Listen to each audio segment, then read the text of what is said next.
Sir, उद्यापासून उद्धवजींचा दिल्ली दौरा आहे, त्याबद्दल सांगा. शिवसेना पक्षप्रमुख उद्धव ठाकरे हे 6, 7, 8 हे 3 दिवस दिल्लीत आहेत. त्यांच्याबरोबर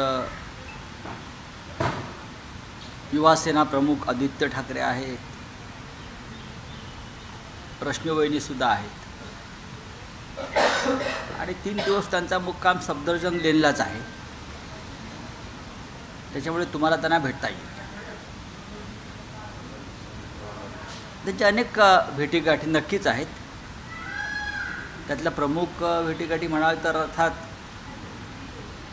काँग्रेसचे अध्यक्ष मल्लिकार्जुन खरगे जी आहेत, राहुल गांधी जी आहेत, सोनियाजी आहेत आणि महाराष्ट्रातले सुद्धा आपले अनेक लोक आहेत.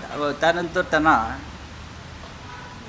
पार्लमेंट सुरू असल्यामुळे तृणमूल काँग्रेस, आप, समाजवादी पार्टीचे काही प्रमुख नेते येऊन भेटणार आहेत, चर्चा करतील. इंडिया ब्लॉक म्हणून पवारसाहेबसुद्धा त्यांची दोघांच्या भेटीगाठी होतील, चर्चा होईल. उद्या संध्याकाळी महाराष्ट्राचे काँग्रेसचे जे हायकमांड आहेत, रमेश चेन्नैयाल, ते येणार आहेत इकडे. त्यांची चर्चा होईल. 6 तारखेला संध्याकाळी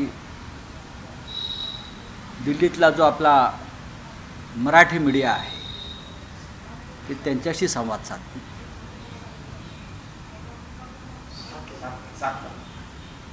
6 तारीख उद्या आणि 7 तारखेला संध्याकाळी दिल्लीतल्या नॅशनल मीडियाशी ते संवाद साधतील.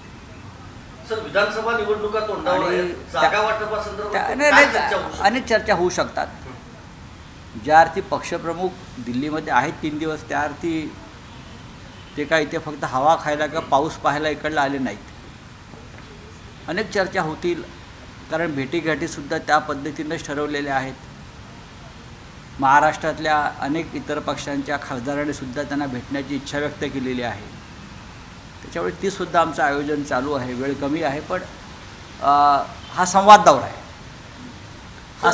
आहे. देशाच्या राजधानीमध्ये शिवसेना पक्षप्रमुखांचा हा संवाद दौरा आहे. आणि लोकसभा निवडणुकांच्या निकालानंतर शिवसेनेला जे यश प्राप्त झालं त्यानंतर उद्धवजी प्रथमच दिल्लीमध्ये येत आहेत.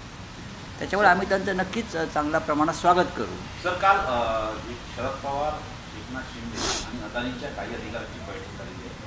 काय विषय होता, काय कळतं का? असं आहे की ते आता तुम्ही माननीय पवारसाहेब दिल्लीत असतात, तुम्ही त्यांना जाऊन विचारलं पाहिजे. तुम्ही अडाणीचे जे काही लोक होते म्हणतात त्यांना जाऊन भेटलं पाहिजे. त्यांच्या गाठीबिटी जर वर्षा बंगल्यावर झाल्या असतील त्या संदर्भात आम्ही मत व्यक्त का करावं. पण नक्कीच धारावी पुनर्वसन प्रकल्पासंदर्भात कोणताही प्रकारचा घोटाळा किंवा मुंबईची लूट शिवसेना होऊ देणार नाही. आमच्यावर किती दबाव आले, इशारे, धमक्या किती आल्या, तरी फक्त धारावीच्या बदल्यामध्ये मुंबईतले जे 20 भूखंड अडाणींना देण्याचा जो डाव सुरू आहे वर्षा बंगल्यावरून, आणि त्याला इतर काही राजकीय पक्ष अप्रत्यक्षपणे पाठीशी घालत आहेत. शिवसेना मुंबईची लूट अशा प्रकारे कदापि होऊ देणार. उद्या सरकार आलं तरी विरोध असणारच. सरकार असला तर धारावीचे टेंडर रद्द करू असं माननीय उद्धव साहेबांनी सांगितलं.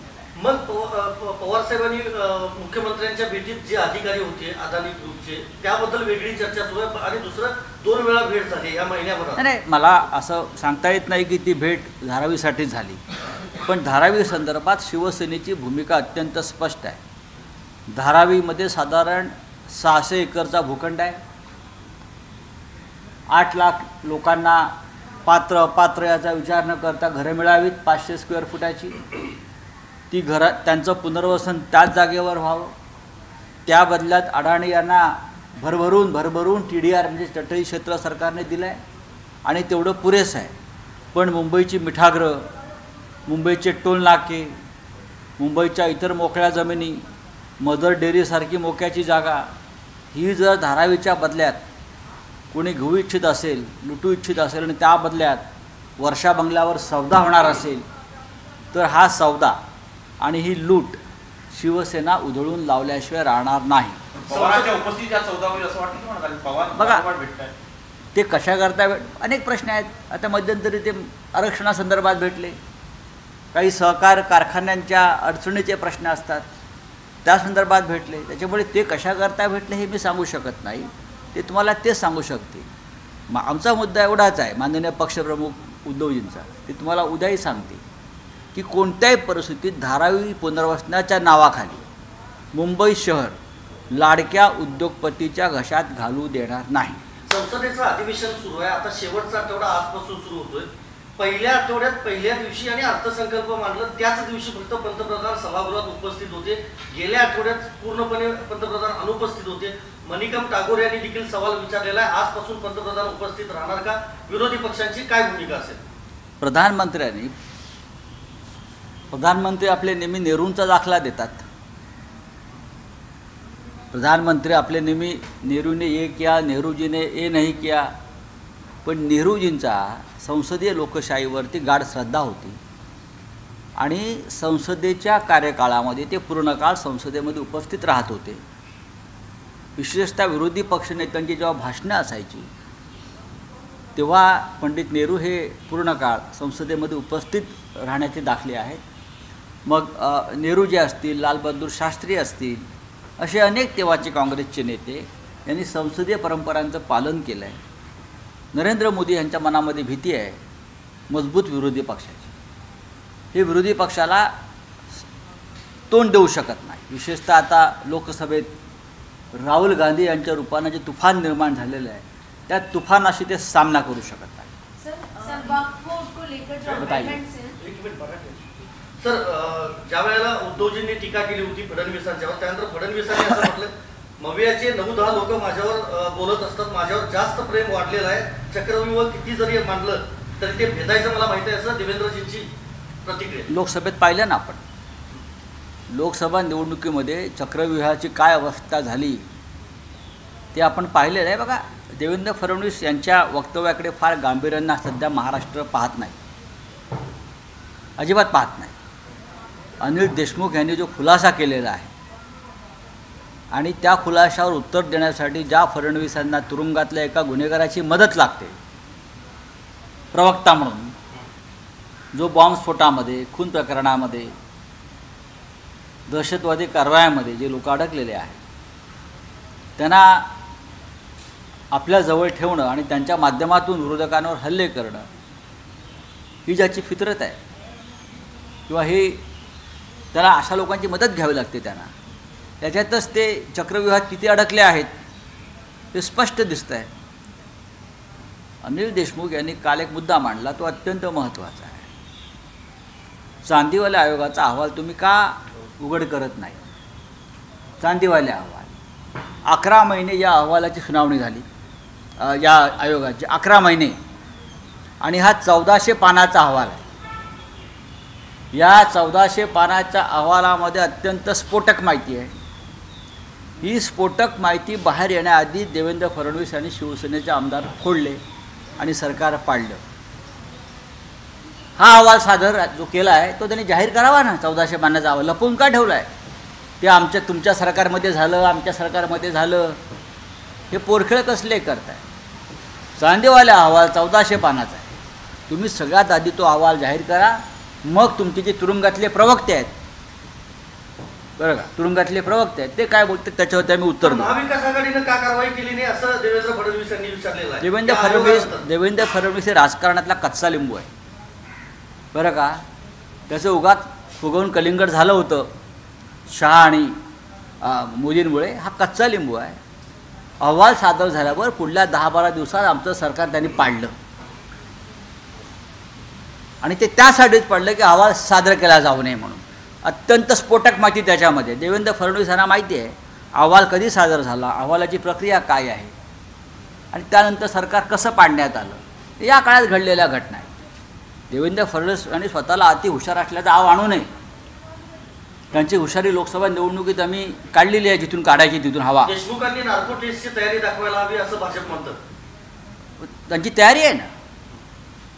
आम्ही काय गांडू आहोत का त्यांच्यासारखे? आम्ही काय डरपोक आहोत का? माझ्या माहितीप्रमाणे देशमुखांनी त्या पद्धतीची तयारी दाखवलेली आहे. तुम्ही दाखवा. फडणवीस नार्को टेस्ट करणार आहेत का? की किती कोटी किती खोके दिले आणि हे सगळं जे षडयंत्र रचलं अँटेलियाचं वगैरे वगैरे वगैरे, हां, हे याच्यामागे सूत्रधार कोण होते? 100 कोटीचा घोटाळा किंवा आरोप किंवा आमच्यावरचे आरोप, हे कसे खोटे प्रकरणे निर्माण केली फडणवीसांनी. त्यांची नार्को टेस्ट करा ना फडणवीसांची. फडणवीस एक लफंग्यांची टोळी चालवतात, ते राजकारण करत नाहीत. मी कायम म्हणतो, महाराष्ट्राला लागलेला हा दुष्टशाप आहे गेल्या 5-10 वर्षातला. महाराष्ट्रामध्ये इतकं घाणेरडं राजकारण कधीच झालं नव्हतं, जे देवेंद्र फडणवीस आणि त्यांच्या टोळीनं. आणि ही टोळी ही भ्रष्ट आणि गुंडांची टोळी आहे, विकृत टोळी आहे. माझ्यावर तुम्ही काय हवं ते आरोप करा, बोला. तुमचे त्या टोळ्या लफंग्याच्या माझ्यावर बोलतात, बोलू द्या, काय हरकत नाही. पण मी सत्य आणि स्पष्ट बोलतो आहे, या महाराष्ट्राच्या राजकारणाचा सुसंस्कृतपणा देवेंद्र फडणवीस यांच्यामुळे नष्ट झाला. राज ठाकरे म्हणाले की शरद पवारांनी मणिपूर व्हायला हातभार लावू नये महाराष्ट्रात. कोण बोलतंय? राज ठाकरे. राजकारणात त्यांनी परत नव्यानं सुरुवात केलेली आहे. ती प्रत्येक वर्षी नव्यानं सुरुवात करतात राजकारणात, बरं का. पण ते गल्ली क्रिकेटपासून टेस्टपर्यंत त्यांना कधीच यश मिळालं नाही. हां, कारण त्यांचा संपूर्ण जो राजकारण आहे ते मॅच फिक्सिंगवरच असतं आणि फिक्सिंग होत नाही नीट. सर, अजित पवारांची पुत्र पार्थ पवार पुन्हा एकदा राजकारणात सक्रिय झालेली आहे. कोण? पार्थ पवार. हो, मुलं आहेत त्यांची, मुलं आहेत, पिल्लं आहेत त्यांची. चला, संसदेमध्ये एक विधेयक मांडलं जाणार आहे. आप बताइए. आणि मराठी वक्फ बोर्डाचं एक विधेयक मांडलं जाणार आहे, जेणेकरून बोर्डाचे अधिकार कमी केले जातील आणि जमीन घेतली जाते ती जमीन घेण्यावर पण निर्बंध लावले जातील, अशी तयारी जी आहे मोदी सरकारची आहे. चांगला आहे, चांगला विषय आहे. म्हणून तर आम्ही म्हणतो ना की मुंबईमध्ये गौतम अडाणींना बेकायदेशीर जमीन दिली जाऊ नये. इथून सुरुवात करा. मुंबई में ये भी एक घोटाला ही हो रहा है ना, जैसे आप बोल रहे हैं कि वक्फ बोर्ड में कुछ हो रहा है, ज़मीन का घोटाला. तो मुंबई में गौतम अडानी को धारावी पुनर्वास प्रकल्प के माध्यम से बड़े बड़े 20 लैंड भूखंड दिए जा रहे हैं. ये भी घोटाला है.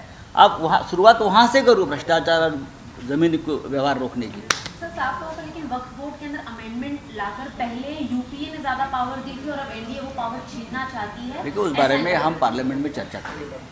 अब तक पूरा ड्राफ्ट सामने आया नहीं है, पूरा ड्राफ्ट सामने आया नहीं है. एक ऐसा मामला है, वो संवेदनशील मामला है. पर्सनल लॉ बोर्ड हो चाहे कुछ हो, हम पूरा उसके बारे में सभी लोगों से चर्चा करेंगे और बात करेंगे. चंद्रबाबू नायडू और नीतीश कुमार की क्या राय होगी इसके बारे में? उन्होंने कहा था कि मुस्लिमों के लिए चंद्रबाबू नायडू और नीतीश कुमार की इसके बारे में क्या राय होगी वक्फ बोर्ड का जब बिल आ जाएगा संसद? हम वही देखना चाहते हैं.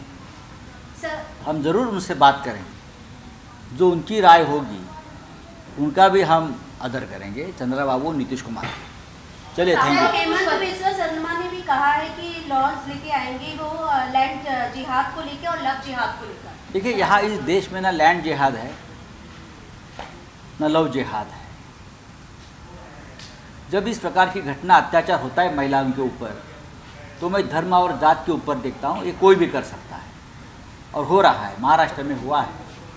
तो ये विकृति है, उसको ख़त्म करना चाहिए, कानून से ख़त्म करना चाहिए, चाहे कोई भी किसी भी धर्म का हो. बात करें लैंड जिहाद की, तो 10 साल में सबसे ज़्यादा लैंड जिहाद जो हुआ है वो इसी सरकार में हुआ है. वो अपने लाडले उद्योगपति के मामले में हुआ है. हम मुंबई में देख रहे हैं ना, लैंड जिहाद ही चल रहा है धारावी के नाम पर. Thank you.